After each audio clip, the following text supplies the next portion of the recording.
will stay with us as we stay on the topic. A federal judge has once again blocked President Donald Trump's administration from denying citizenship to certain babies born in the United States. The decision by U.S. District Judge Joseph LaPlante comes despite a recent Supreme Court ruling that limited the power of judges to issue nationwide injunctions. The ruling was delivered during a hearing in Concord, New Hampshire, where immigrant rights advocates urged the court to grant class action status in a case challenging Trump's executive order to curb birthright citizenship. The order was signed by Trump on his first day back in office this January. Judge LaPlante, a George W. Bush appointee, ruled that plaintiffs may provisionally proceed as a class, allowing him to issue a new order blocking the policy nationwide. However, the ruling has been paused for 7 days to allow time for appeal, which the Justice Department has indicated it will pursue. Now we go back to our discussion with Shruti Dasgupta. She's a foreign affairs expert.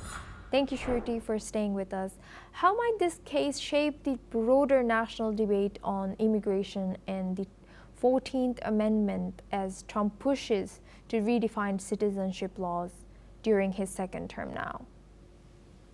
So the US Constitution kind of has a one-point ruler kind of a view. The power flows from the president and he alone has power.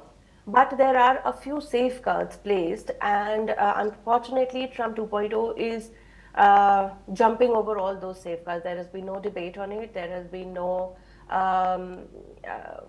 legislation passed in the assemblies. Lawmakers and representatives of people have been completely sidelined in this particular case, where they have not been allowed to represent the people who have elected them.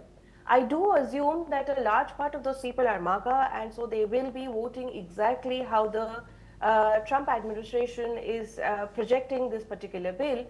But the chance to do so has been denied, and that has led, apart from the entire citizenship debate, that has given the basis for the class action suit to come forth.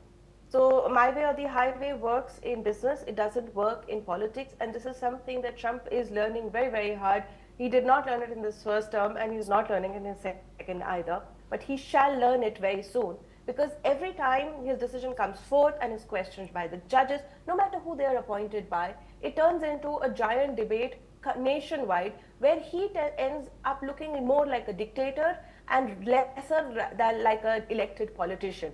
So it's not a fair assumption to say that this is going to decrease immigration. It is not.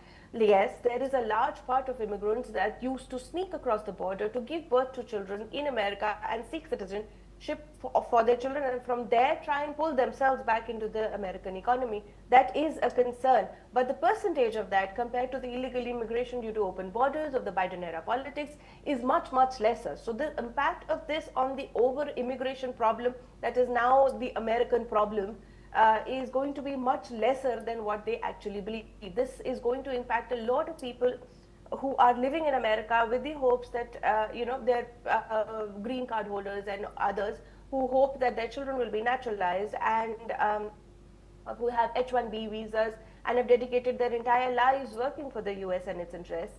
And their children will be denied citizenship, and their children's children will be denied citizenship on the basis of this particular law. US is unique in granting citizenship through birthright, but it is also one of its founding promises to the people that they wanted to govern at that time. So it is very difficult to say whether who's right, who's wrong, but the way it has been implemented is definitely something that is questionable. Yes, indeed. And lastly, with the Justice Department set to appeal, what are the chances that this legal battle could escalate to the Supreme Court, according to you? It is definitely going to escalate, and it is definitely going to cause some decent amount of waves in the US politics itself, until unless Trump says, okay, the execution is passed, but I'll still allow debates on it, and he'll pass proper legislation on it.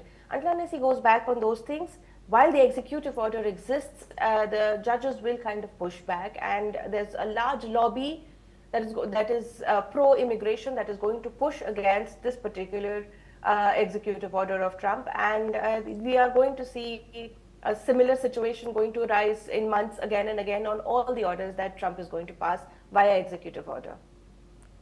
Thank you very much, Shruti, for joining us today and sharing your insight throughout our news. Now we move on to our next news.